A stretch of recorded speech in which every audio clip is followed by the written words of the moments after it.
Hari ini kita akan bicara tentang sejarah komunisme di Indonesia, khususnya mengenai sejarah komunisme di Indonesia tahun 1945 sampai tahun 1968. Jadi kita akan bahas tentang sejarah komunisme di Indonesia tahun 1945 sampai dengan tahun 1968. Mari kita lihat misalnya mulai pada tanggal 8 Oktober tahun 1945, Gerakan Bawah Tanah PKI, Partai Komunis Indonesia, membentuk apa yang disebut dengan API, Angkatan Pemuda Indonesia, dan AMRI atau AMRI, Angkatan Muda Republik Indonesia. Pada pertengahan Oktober tahun 1945, tokoh komunis Banten, yaitu Cek Mamat, yang terpilih sebagai Ketua KNI, Komite Nasional Indonesia, membentuk apa yang disebut dengan DPRS, Dewan Pemerintahan Rakyat Serang, dan merebut pemerintahan Keresidenan Banten melalui teror dengan kekuatan massa. Kemudian, tanggal 18 Oktober tahun 1945, Badan Direktorium Dewan Pusat yang dipimpin tokoh komunis Tangerang, Ahmad Khairun, membentuk laskar yang diberi nama Ubel-Ubel dan mengambil alih kekuasaan pemerintahan Tangerang dari Bupati Agus Padmanegara. Pada tanggal 21 Oktober tahun 1945, PKI dibangun kembali secara terbuka. Pada tanggal 4 November tahun 1945, API dan AMRI menyerbu kantor Pemda Tegal dan markas Tentara Keamanan Rakyat atau TKR, tapi gagal, lalu membentuk Gabungan Badan Perjuangan Tiga Daerah untuk merebut kekuasaan di Karesidenan Pekalongan yang meliputi Brebes, Tegal, dan Pemalang.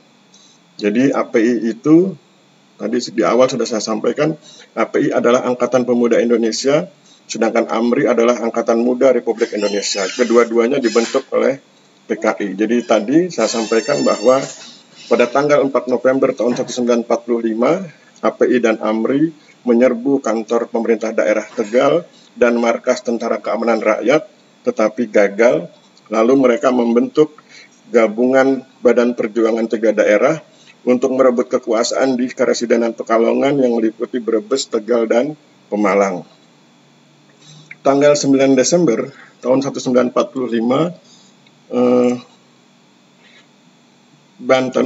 PKI Banten, pimpinan Cek Mamat menculik dan membunuh Bupati Lebak di Winangun di jembatan Sungai Cimancak.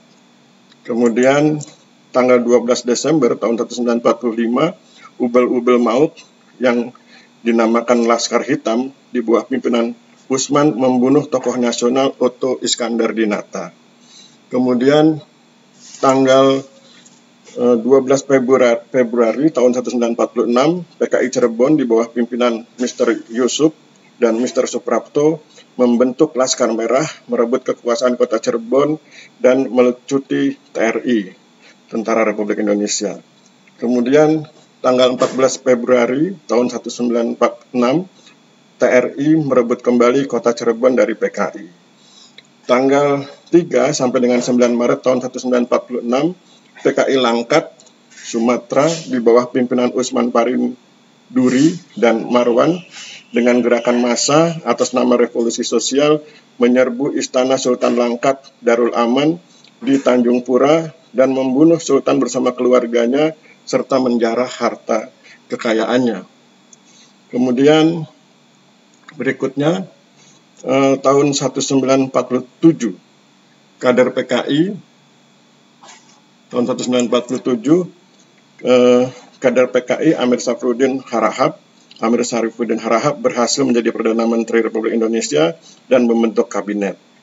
Tanggal 17 Januari tahun 1948, Perdana Menteri Amir Sarifuddin Harahap menggelar perjanjian Renville dengan Belanda. Tanggal 23 Januari tahun 1948, Presiden Soekarno membubarkan kabinet PM Amir Sarifuddin Harahap dan menunjuk Wakil Presiden Muhammad Hatta untuk membentuk kabinet baru. Bulan Januari tahun 1948, PKI membentuk FDR, Front Demokrasi Rakyat, yang dipimpin oleh Amir Sarifuddin untuk beroposisi terhadap Kabinet Hatta. Tanggal 29 Mei tahun 1948, Muhammad Hatta melakukan reorganisasi dan rasionalisasi terhadap TNI dan PNS untuk membersihkannya dari unsur-unsur PKI. Bulan Mei tahun 1948, Musso pulang kembali dari Moskow, Rusia setelah 12 tahun tinggal di sana. Kemudian tanggal 23 Juni sampai dengan 18 Juli tahun 1948, PKI Klaten melalui Sarbupri, Serikat Buruh Perkebunan Republik Indonesia, melakukan pemogokan massal untuk merongrong pemerintah Republik Indonesia. Kemudian tanggal 11 Agustus tahun 1948, Musso memimpin FDR PKI dan merekonstruksi Politbiro PKI termasuk DN Aidit, MH Lukman, dan Nyoto. Tanggal 13 Agustus tahun 1948, Musso bertemu dengan Presiden Soekarno dan diminta untuk memperkuat perjuangan revolusi, namun dijawab bahwa dia pulang untuk menertibkan keadaan, yaitu untuk membangun dan memajukan FDR PKI.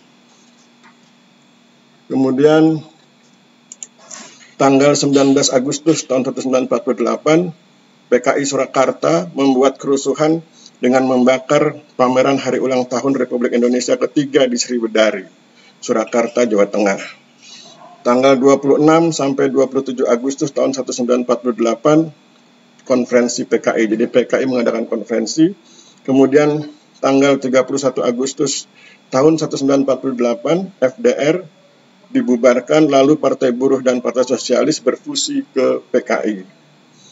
Tanggal 5 September tahun 1948, Musso dan PKI-nya menyerukan Republik Indonesia agar berkiblat ke Uni Soviet.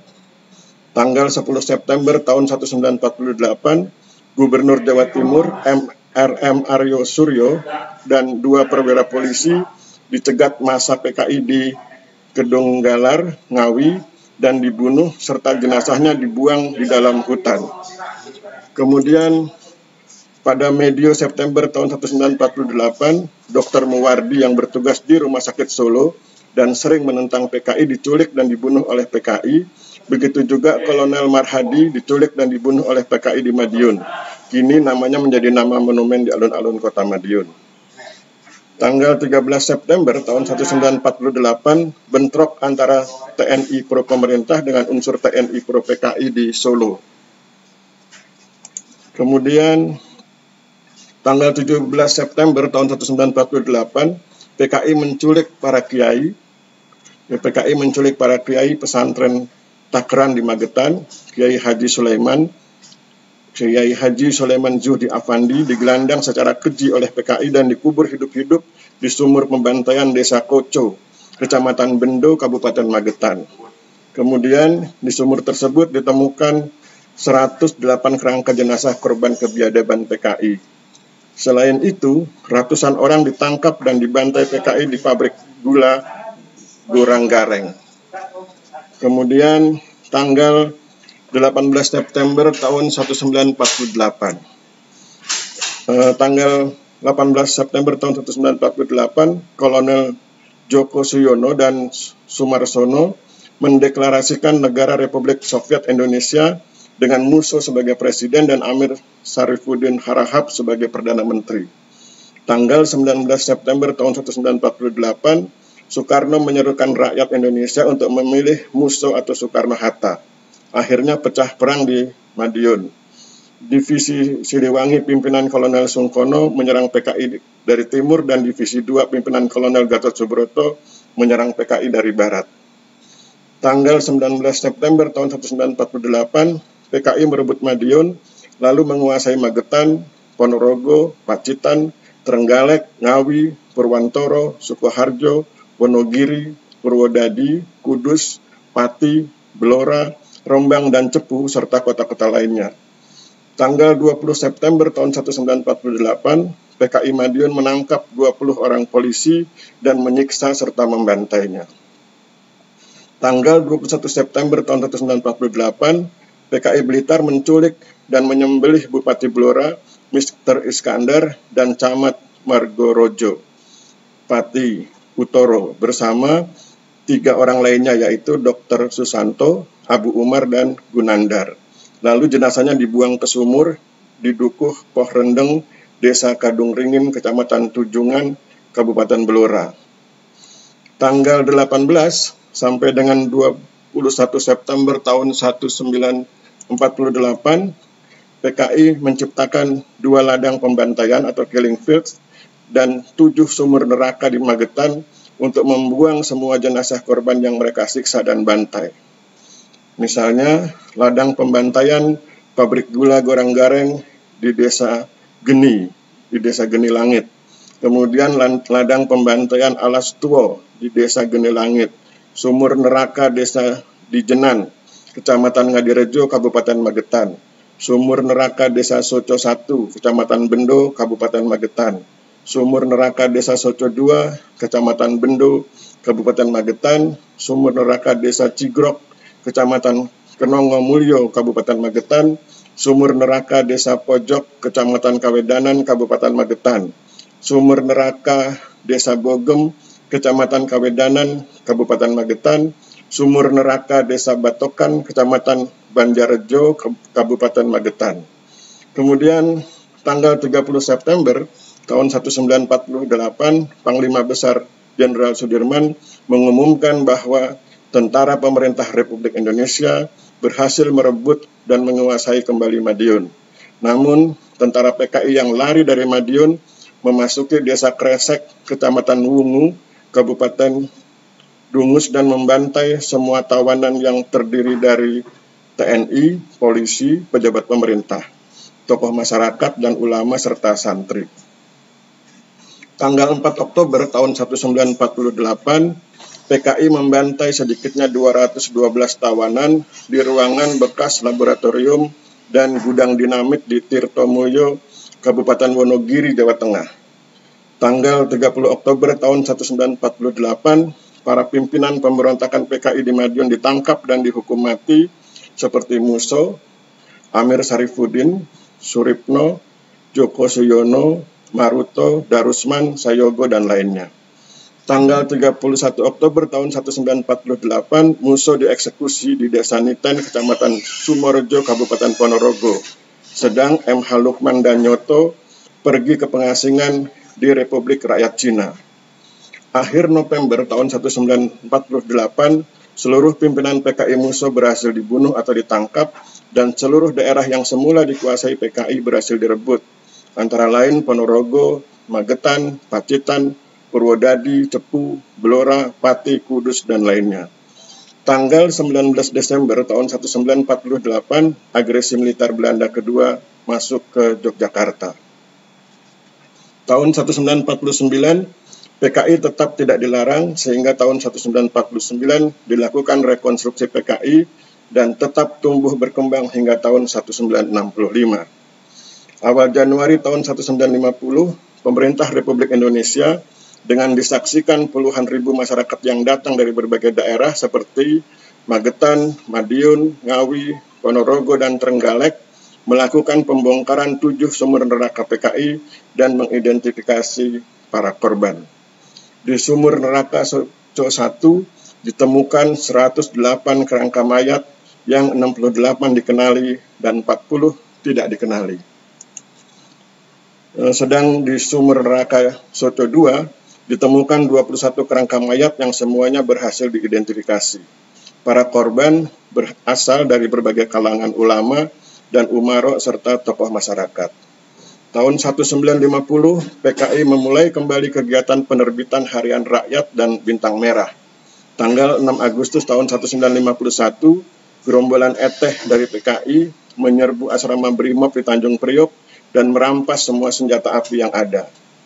Tahun 1951, Dipa Nusantara Aidit memimpin PKI sebagai partai nasionalis yang sepenuhnya mendukung Presiden Soekarno sehingga disukai Soekarno. Lalu Lukman dan Nyoto pun kembali dari pengasingan untuk membantu DN Aidit membangun kembali PKI. Tahun 1955, PKI ikut pemilu pertama di Indonesia dan berhasil masuk 4 besar setelah Masyumi, PNI, dan NU. tanggal 8 sampai 11 September tahun 1957, Kongres Alim Ulama seluruh Indonesia di Palembang, Sumatera Selatan, mengharamkan ideologi komunis dan mendesak Presiden Soekarno untuk mengeluarkan dekret pelarangan PKI dan semua mantel organisasinya, tetapi ditolak oleh Soekarno. Tahun 1958, kedekatan Soekarno dengan PKI mendorong kelompok anti-PKI di Sumatera dan Sulawesi melakukan koreksi hingga melakukan pemberontakan terhadap Soekarno. Saat itu, Masyumi dituduh terlibat karena Masyumi merupakan musuh besar PKI. Tanggal 15 Februari tahun 1958, para pemberontak di Sumatera dan Sulawesi mendeklarasikan Pemerintah Revolusioner Republik Indonesia atau PRRI, namun pemberontakan ini berhasil dikalahkan dan dipadamkan. Tanggal 11 Juli tahun 1958, DN Aidit dan Rewang mewakili PKI ikut Kongres Partai Persatuan Sosialis Jerman di Berlin. Kemudian bulan Agustus tahun 1959, TNI berusaha menggagalkan Kongres PKI, namun Kongres tersebut tetap berjalan. Kemudian tahun 1960, Soekarno meluncurkan slogan Nasakom, Nasional Agama dan Komunis, yang didukung oleh PNI, NU, dan PKI. Dengan demikian, PKI kembali terlembagakan sebagai bagian dari pemerintahan Republik Indonesia. Kemudian sekarang mari kita lihat sejarah tahun 1960, ya, sejak Presiden Soekarno mengumumkan apa yang disebut dengan Nasakom.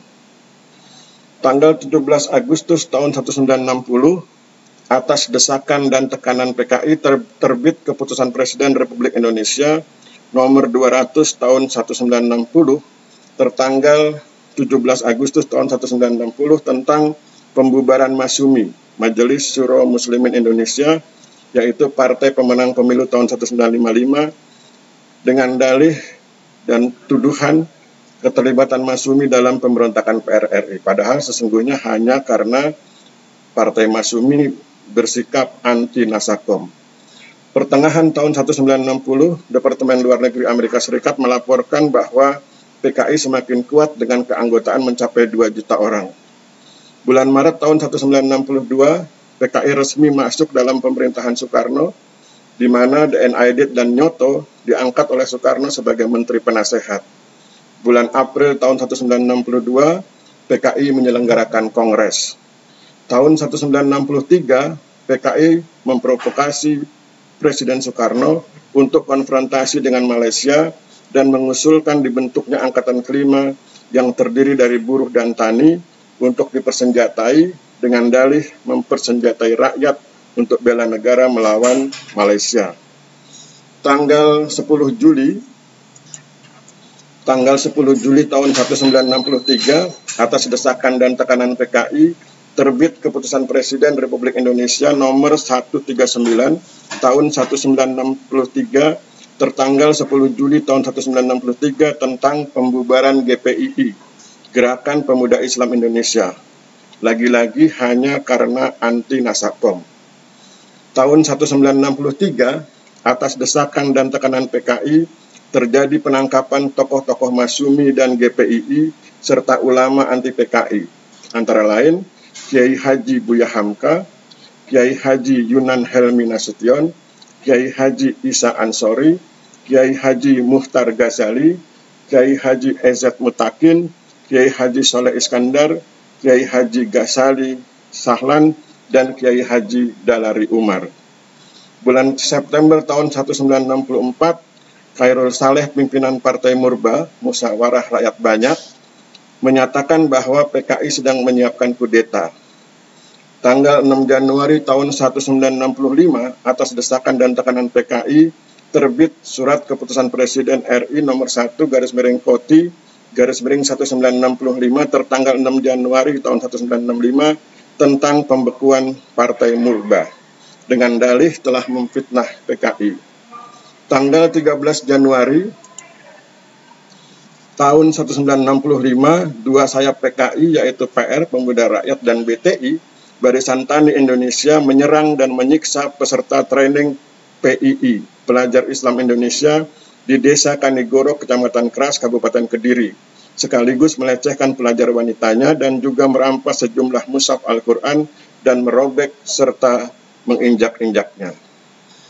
Awal tahun 1965, PKI dengan 3 juta anggota menjadi partai komunis terkuat di luar Uni Soviet dan RRC atau RRT, Republik Rakyat Cina. PKI memiliki banyak ormas, antara lain SOPSI, Serikat Organisasi Buruh Seluruh Indonesia, Pemuda Rakyat, Girwani, Gerakan Wanita Indonesia, kemudian BTI, Barisan Tani Indonesia, Lekra, Lembaga Kebudayaan Rakyat, dan HSI, Himpunan Sarjana Indonesia.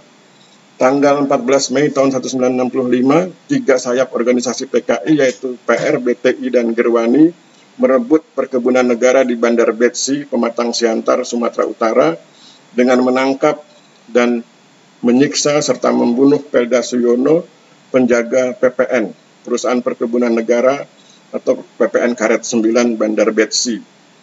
Bulan Juli tahun 1965, PKI menggelar pelatihan militer untuk 2.000 anggotanya di Pangkalan Udara Halim dengan dalih mempersenjatai rakyat untuk bela negara dan dibantu oleh unsur TNI Angkatan Udara. Tanggal 21 September tahun 1965, atas desakan dan tekanan PKI, terbit Keputusan Presiden RI nomor 291 tahun 1965 tertanggal 21 September tahun 1965 tentang pembubaran Partai Murba karena dianggap sangat memusuhi PKI. Kemudian tanggal 30 September tahun 1965 pagi, jadi pagi hari, tanggal 30 September 1965, Ormas PKI Pemuda Rakyat dan Girwani menggelar demo besar di Jakarta. Tanggal 30 September tahun 1965 malam, terjadi gerakan G30 SPKI atau disebut juga Gestapu, Gerakan September 30. PKI menculik dan membunuh 6 jenderal senior TNI Angkatan Darat di Jakarta dan membuang mayatnya dalam sumur di Lubang Buaya, Halim. Mereka adalah Jenderal Ahmad Yani, Letjen R. Suprapto, Letjen M.T. Haryono, Letjen S. Parman, Maijen Panjaitan, dan Maijen Sutoyo Siswami Harjo. PKI juga menculik dan membunuh Kapten Pierre Tendean karena dikira Jenderal Abdul Haris Nasution. PKI juga membunuh AJP, membunuh AIP, Ajun Inspektur Polisi KS Tubun, seorang Ajun Inspektur Polisi yang sedang bertugas menjaga rumah kediaman Wakil Perdana Menteri Dr. J. Laimina yang bersebelahan dengan rumah Jenderal Abdul Haris Nasution. Kemudian G30 SPKI ini dipimpin oleh Letnan Kolonel Untung yang membentuk 3 kelompok gugus tugas penculikan, yaitu pasukan Pasopati dipimpin Lettu Dul Arif dan pasukan Pringgondani dipimpin Mayor Udara Sujono serta pasukan Bima Sakti dipimpin Kapten Suradi. Kemudian tanggal 1 Oktober tahun 1965, PKI di Yogyakarta juga membunuh Brigjen Katamso Darmo Kusumo dan Kolonel Sugiono. Lalu di Jakarta, PKI mengumumkan terbentuknya Dewan Revolusi Baru yang telah mengambil alih kekuasaan. Kemudian tanggal 2 Oktober tahun 1965, Soeharto mengambil alih kepemimpinan TNI dan menyatakan kudeta PKI gagal dan mengirim TNI Angkatan Darat menyerbu dan merebut Pangkalan Udara Halim dari PKI. Tanggal 6 Oktober tahun 1965, Soekarno menggelar pertemuan kabinet dan Menteri PKI ikut hadir serta berusaha melegalkan G30S tetapi ditolak. Bahkan kemudian terbit resolusi kecaman terhadap G30S. Lalu, usai rapat, Nyoto ditangkap. Tanggal 13 Oktober tahun 1965, Ormas Ansor NU gelar aksi unjuk rasa anti PKI di seluruh Pulau Jawa. Tanggal 18 Oktober tahun 1965, PKI menyamar sebagai Ansor Desa Karangasem, kini Desa Yosomulyo, Kecamatan Gambiran, lalu mengundang Ansor Kecamatan Muncar untuk pengajian. Saat pemuda Ansor Muncar datang, mereka disambut oleh Girwani yang menyamar sebagai Fatayat NU, lalu mereka diracuni. Setelah keracunan, mereka dibantai oleh PKI dan jenazahnya dibuang ke lubang buaya di Dusun Cemetuk, Desa atau Kecamatan Celuring, Kabupaten Banyuwangi. Sebanyak 62 orang pemuda Ansor yang dibantai, dan ada beberapa pemuda yang selamat dan melarikan diri sehingga menjadi saksi mata peristiwa tersebut. Peristiwa tragis ini disebut tragedi Cemetuk, dan kini oleh masyarakat secara swadaya dibangun Monumen Pancasila Jaya. Tanggal 19 Oktober tahun 1965, Ansor NU dan PKI mulai bentrok di berbagai daerah di Jawa. Tanggal 22 November tahun 1965, DN Aidit ditangkap. Kemudian pada tanggal 11 Maret tahun 1966, terbit surat perintah 11 Maret dari Presiden Soekarno yang memberi wewenang penuh kepada Soeharto untuk mengambil langkah pengamanan negara Republik Indonesia. Tanggal 12 Maret 1966, Soeharto mengumumkan PKI sebagai partai terlarang dan organisasi terlarang. Kemudian bulan April tahun 1966, Soeharto melarang Serikat Buruh Pro PKI yaitu SOPSI. Kemudian tanggal 13 Februari tahun 1966, Bung Karno secara terbuka menyampaikan di muka Front Nasional di Senayan mengatakan bahwa di Indonesia ini tidak ada partai yang pengorbanannya terhadap nusa dan bangsa sebesar PKI. Kemudian tanggal 5 Juli tahun 1966 terbit TAP MPRS nomor 25 tahun 1966 yang ditandatangani Ketua MPRS RI Jenderal TNI Abdul Haris Nasution tentang pembubaran PKI dan pelarangan penyebaran paham komunisme, Marxisme, dan Leninisme. Bulan Desember tahun 1966, Sudisman mencoba menggantikan Aidit dan Nyoto untuk membangun kembali PKI, tetapi ditangkap dan dijatuhi hukuman mati pada tahun 1967. Tahun 1967, sejumlah kader PKI seperti Rewang, Pelawan Hutapea, dan Rusdan Wijaya Sastra bersembunyi di wilayah terpencil di selatan Blitar bersama kaum tani PKI.